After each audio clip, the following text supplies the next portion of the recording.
ჩვენ ხელთ არსებული ინფორმაციით სისხლის სამართლის საქმეებზე დაკავებული არის აქციაში მონაწილე 30-ზე მეტი პირი. მათი ასაკი იწყება ამ ეტაპზე 19 წლიდან. დაკავებულებს შორის 10-მდე სტუდენტია. მათ შორის არიან ასევე ექიმი, ჟურნალისტი, მსახიობები, აკადემიური სფეროსა და პოლიტიკური პარტიების წარმომადგენლები. აქციის მონაწილე ყველა პირის მიმართ სასამართლო გამოიყენა ყველაზე მძიმე აღკვეთის ღონისძიება ატიმრობა.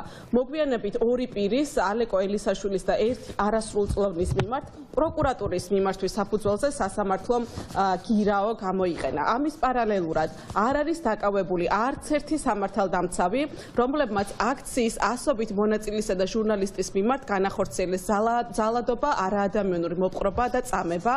ასევე აღსანიშნავია, რომ პროკურატურამ და სასამართლომ არაფორმალური ძალადობრივი დაჯგუფების წევრები, რომლებიც ქუჩაში აქციის მონაწილეების მიმართ ძალადობდნენ, გირაოს სანაცვლოდ გაათავისუფლა სასამართლომ.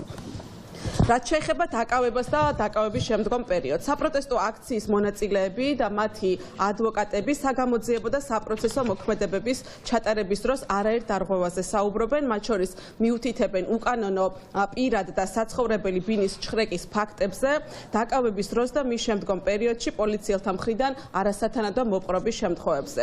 დაკავებულთა ნაწილი დაკავების შემდგომ მძიმე ფსიქოლოგიურ ზეწოლასა და ფიზიკურ ანგარიშწორებაზე საუბრობს, მაგალითად შეგვიძლია მოვიყვანოთ საბას ხვიტარიძის, რევას კიკნაძის, ნიკა კაციას, ალეკო ელისაშვილის და სხვათა საქმეები. საპროტესტო აქციის მონაწილეთა მიმართ სისხლისამართლებრივი დევნა მიმდინარეობს ისეთი მუხლების საფუძველზე, როგორიც არის გუფურ ძალადობაში მონაწილეობა, სხვისი ნივთის დაზიანება, პოლიციელზე თავდასხმა, აფეთქების მომზადება, დევნა, განსაკუთრებით დიდი ოდენობით ნარკოტიკის ფლობა. ამ მუხლებისთვის სასჯელად გათვალისწინებულია 4-დან 6 წლამდე, 7-დან 11 წლამდე, 8-დან 20 წლამდე და უვადო თავისუფლების აღკვეთაც კი. აღსანიშნავია, რომ აქციის ორი მონაწილე დაკავებულია ნარკოტიკული საშუალების განსაკუთრებით დიდი ოდენობით უკანონო ფლობის ბრალდებით. ერთ-ერთის დაკავებულის ადვოკატი აცხადებს, რომ აქციიდან მომავალს პოლიცია მოწმეთა დასწრებისა და ვიდეო ჩანაწერის გარეშე უკანონოდ ჩაუტარა ჩხრეკა და ჩაუდო ნარკოტიკული საშუალება, ხოლო მეორე დაკავებული მიუთითებს როგორც ნარკოტიკების ჩადებაზე, ასევე დაკავების შემდგომ ღირსების შემლახავ მოპყრობასა და ზეწოლაზე. რაც შეეხება უშუალოდ სასამართლო პროცესების მიმდინარეობას, ლონდა თოლორაია ისაუბრებს. აქციის მონაწილეთა სისხლის სამართლის საქმეების მონიტორინგის შედეგად გამოვლინდა შემდეგი დარღვევები სისხლის სამართლის კანონმდებლობის. პირველი დავიწყებ ბრალდების დადგენილებებით, რომელიც გამოაქვს საქართველოს პროკურატურას აქციის მონაწილეთა მიმართ. ბრალდებულთათვის წარდგენილი ბრალი იმ სისხლის სამართლის საქმეებზე, სადაც პროკურატურა ბრალდებულებს ედავება ჯგუფურად ჩადენილ დანაშაულებს, არის შაბლონური და ერთმანეთის იდენტური. არ არის გამოკვეთილი თითოეული პირის ინდივიდუალური ბრალი, რაში გამოიხატა თითოეული მათგანის როლი კონკრეტული დანაშაულის ჩადენაში, ვინაიდან საქმეში არ არსებობს ამისი დამადასტურებელი მტკიცებულებები. ასევე იკვეთება დარღვევები სისხლის სამართლის კანონმდებლობის საგამოძიებო და საპროცესო მოქმედებების ჩატარების დროს და სწორედ ეს მტკიცებულებები აქვს საფუძვლად დადებული ამ ბრალდების დადგენილებებს. იკვეთება დაკავების ოქმებში შეცდომები, კერძოდ დაკავების ოქმებში მითითებული დაკავების დრო და ადგილი არ შეესაბამება რეალობას. რიგ შემთხვევებში საგამოძიებო მოქმედებები ჩატარებულია გადაუდებელი აუცილებლობით ან და ღამით, რომლის საჭიროებაც არ არსებობდა, ასევე დარღვეული არის რიგ შემთხვევებში დაკავების ვადები და ნაწილი ბრალდებულების დაკავებული არის იზოლატორების ეზოში, როდესაც ისინი გაათავისუფლებს ადმინისტრაციული პატიმრობიდან. აქციის ყველა მონაწილის მიმართ პროკურატურა მოითხოვა უპირობოდ პატიმრობის გამოყენება. ეს შუამდგომლობები, როგორც წესი, არის შაბლონური, არის ზოგადი და აბსტრაქტული მითითება იმასთან დაკავშირებით, რომ არსებობს მიმალვის საფრთხე, რომ არსებობს მოწმეებზე ზემოქმედების საფრთხე, თუმცა არ არის წარმოდგენილი კონკრეტული მტკიცებულებები, რა აძლევს პროკურატურას ამისი თქმის საშუალებას, ან როგორ უნდა მოახდინონ აქციის მონაწილეება მოწმეებზე ზემოქმედება მაშინ, როდესაც მოწმეების უმრავლესობა არიან პოლიციის თანამშრომლები, ან როგორ უნდა გაანადგურონ აქციის მონაწილეებმა ვიდეოკამერების ჩანაწერები, როდესაც ეს ვიდეოკამერები არის სახელმწიფო უწყებების მფლობელობაში, შესაბამისად ეს შუამდგომლობები, რა თქმა უნდა, ვერც მტკიცებულებით და ვერც ფორმალურ სტანდარტებს ვერ აკმაყოფილებს. Კიდევ ერთხელ ვიმეორებ, ყველა მათგანის მიმართ მოთხოვნილია პატიმრობა, მაშინ როცა როგორც უკვე აღინიშნა, არაფორმალური დაჯგუფებების წევრები პროკურატურის მიერ და ასევე სასამართლოს ხელშეწყობით თავისუფლდებიან გირაოს სანაცვლოდ. სასამართლოს მიერ უპირობოდ დაკმაყოფილდა აბსოლუტურად პროკურატურის ყველა შუამდგომლობა. სასამართლომაც გამოიყენა მტკიცებულებები თავისი განჩინებების დასასაბუთებლად, თუ ამას დასაბუთება შეიძლება ეწოდოს, რომლებიც არსებითი დარღვევით არის მოპოვებული ან რომელთა ავთენტურობაზე და უკანონოდ მოპოვებაზე არსებობს ძალიან დიდი კითხვის ნიშნები, მათ შორის პატიმრობა გამოყენებული იქნა ყველა იმ ბრალდებულის მიმართ, რომლებმაც განაცხადეს არასათანადო არაადამიანური მოპყრობის შესახებ. მოსამართლეები გადაწყვეტილებებს ზეპირსიტყვიერებად ასაბუთებენ სასამართლოს სხდომებზე, ისინი პირდაპირ იმეორებენ იმ დასაბუთებას, რომელსაც წარადგენს პროკურატურა სასამართლო სხდომაზე, შესაბამისად ისინიც არ უთითებენ კონკრეტულ მტკიცებულებებს, რატომ არსებობს ამ ადამიანების მიმალვის საფრთხე და რატომ ვერ უზრუნველყოფს უფრო ნაკლები აღკვეთის ღონისძიება, გირაო, პირადი თავდებობა ან სხვა სახის აღკვეთის ღონისძიების მიზნებს. აშკარად შეინიშნება მოსამართლეთა მიკერძოება ბრალდების მხარისადმი, ეს ძალიან კარგად ჩანს სასამართლოს სხდომებზე, ისინი სვამენ კითხვებს, რომლებიც ემსახურება ბრალდების მხარის ინტერესებს, ასევე ისინი ხაზს უსვამენ თვალს ხუჭავენ ბრალდების მხარის მიერ მოპოვებული მტკიცებულებების ხარვესებზე, მათ უკანონობაზე, მაშინ როცა ასეთი რეაგირება არ აქვს დაცვის მხარის მოპოვებულ მტკიცებულებებთან მიმართებით. ანუ შემწყნარებლები არიან იმ ხარვეზებზე, რაც აქვს ბრალდების მხარეს, რასაც არ ავლენენ დაცვის მხარის მტკიცებულებების მიმართ.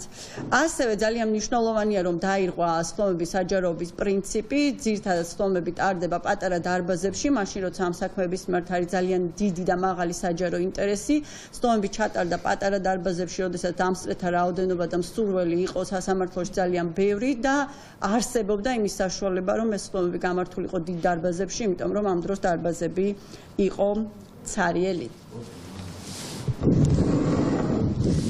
მოგესალმებით, მეც ჩვენ გადავწყვიტეთ იმ მოსამართლეების იდენტიფიცირება და დასახელება, რომლებიც მიკერძოებულად იქცევიან ამ კონკრეტული სასამართლოს სხდომების დროს და შემოგთავაზებთ მათ გვარებს და სახელებს. თამარ მჭედლიშვილი, რომელმაც განიხილა ანდრო ჭიჭინაძის, ნიკოლოზ კაციას, ალეკო ელისაშვილის და სხვების საქმეები. ირაკლი ხუსკივაძე განიხილავდა დაფიონის დამფუძნებელ ზვიად ცეცხლაძის და კიდევ 7 დაკავებულის საქმეს. ლელა მარიდაშვილი განიხილავდა გიორგი ახობაძის და საბა სხვითარიძის საქმეებს. ლევან ყოლბაია განიხილავდა ბათუმში დაკავებული პროფესორის და 4 სტუდენტის საქმეს. დავით მგელიაშვილი განიხილავდა საბა ჯიქიას და ანზორ კვარაცხელიას საქმეებს. ნანა შამათავა განიხილავდა დავით ლომიძისა და თენგო ზასოხაშვილის საქმეებს. დავით კუტანიძე იგი განიხილავდა მათე დევაძის საქმეს. მოკლედ ეს ის ადამიანები არიან, რომლებიც მოქმედებენ მართველი პარტიის სასარგებლოდ და ფაქტიურად ასრულებენ პროკურატურის დავალებას. ჩვენი მთავარი მოთხოვნა არის ის, რომ იმის გამო, რომ სასამართლო პოლიტიკურ მართლმსაჯულებაში არის ჩართული და არ ემსახურება საზოგადოებას და კანონის მოთხოვნებს, იმის გამო, რომ პატიმრები ხშირად საუბრობენ არაადამიანურ მოპყრობაზე, წამებაზე, ისინი ასევე საუბრობენ იმაზე, რომ მათ აძალებენ და ისინი ზეწოლის ქვეშ არიან იმისთვის, რომ კონკრეტული ჩვენება მისცენ და იმის გამო, რომ ჩხრეკა და ამოღების საპროცესო გარანტიები არ არის გარანტირებული მთელი ამ პროცესების განმავლობაში, ჩვენ ვთხოვთ პროკურატურას, მოვითხოვთ, რომ შევიდნენ შუამდგომლობით, რომ მათი პატიმრობა, ამ კონკრეტული ადამიანების პატიმრობა შეიცვალოს სხვა ყვეთი ღონისძიებით, იმიტომ რომ ფაქტიურად მთელი ამ პროცესების განმავლობაში არ არსებობს მტკიცებულება იმისა, რომ იმისთვის, რომ გამოყენებული იქნას პატიმრობა. მადლობა. გარდა ზოგადი მიგნებების, ასევე არასამთავრობო ორგანიზაციები მონიტორინგს უწევენ ინდივიდუალურ საქმეებს, სისხლის სამართლის საქმეებს.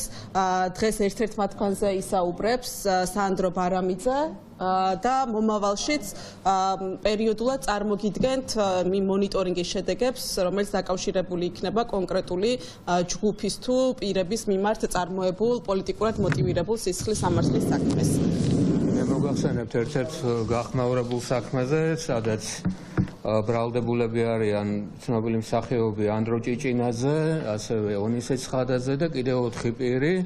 ჩვენ შევისწავლეთ ამ ეტაპზე, რაც სისხლის სამართლის საქმის მასალები არსებობს, რომელიც გადმოეცა დაცვის მხარეს ეს მასალები და შეგვიძლია აბსოლუტური სიცხადით განვაცხადოს, რაც უნდა თქვა და აღნიშნა ზოგადი ტენდენციები ყოველ საქმესთან მიმართებაში, როდესაც საუბარია აკუთის ღონისძიების სახით პატიმრობის გამოყენებაზე. ეს არის ერთ-ერთი ქრესტომათიური მაგალითი, იმიტომ რომ მოსამართლემ მიუთითა თამარ მჭედლიშვილზეა საუბარი, რომ ბრალდებულები გაანადგურებენ მტკიცებულებებს ან ჩაიდენენ ახალ დანაშაულს, ერთი ბრალდებულის მიმართ მიიმალებაო, ეს თქვა მოსამართლემ და ეს ყველაფერი ეფუძნება მხოლოდ აბსტრაქტულ ზოგად ჰიპოთეზურ მსჯელობას, რადგან პროკურატურას არც წარმოუდგენია საქმეში არც ერთი მტკიცებულება, რომელიც აკუთის ღონისძიების სახით პატიმრობის გამოყენების